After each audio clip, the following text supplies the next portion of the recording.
I'm a social worker, but I'm also a care experienced individual, and I have been involved in the campaign for change for people like me born to inadequate or unwilling parents across these islands and beyond for more than 10 years. In Scotland, I was seconded as a social worker to work for the independent chair of our independent care review, and the Scottish Parliament and the government accepted the recommendations of the independent care review on the 5th of February 2020. That has now evolved Scotland to be on a journey to deliver on the recommendations of the independent care review to better ensure that those born to inadequate and unwilling parents needing the care and protection of the state will have a childhood that is safe, loving and respectful.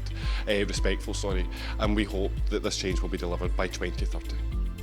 So if you were to look at one important priority right now, what would that be?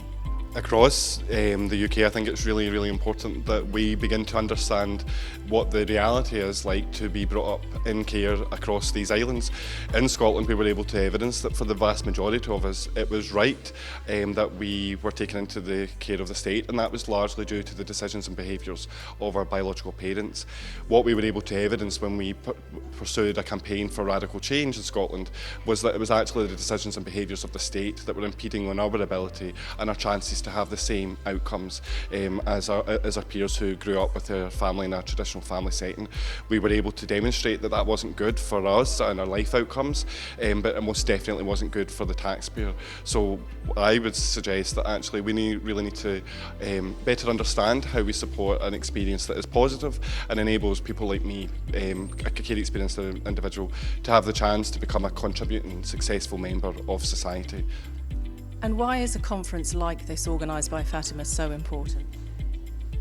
I felt a bit emotional today when I was walking from where I was staying last night to here. I can't believe someone who I have memories of being abandoned in social work departments and at the age of 16 having nowhere to call home. I at times didn't think that people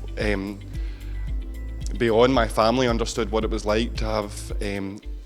state interaction into family life, and I think it's phenomenal that somebody like Fatima is enabling a conversation to try and get more of the citizens of Britain to be concerned about the welfare of children who need our care and protection, and will hopefully become more interested in ensuring that they hold political decision makers to account to ensure that actually we're doing right for the taxpayer, but we're doing right for those who require the care and protection of the state to safeguard their lives and childhood.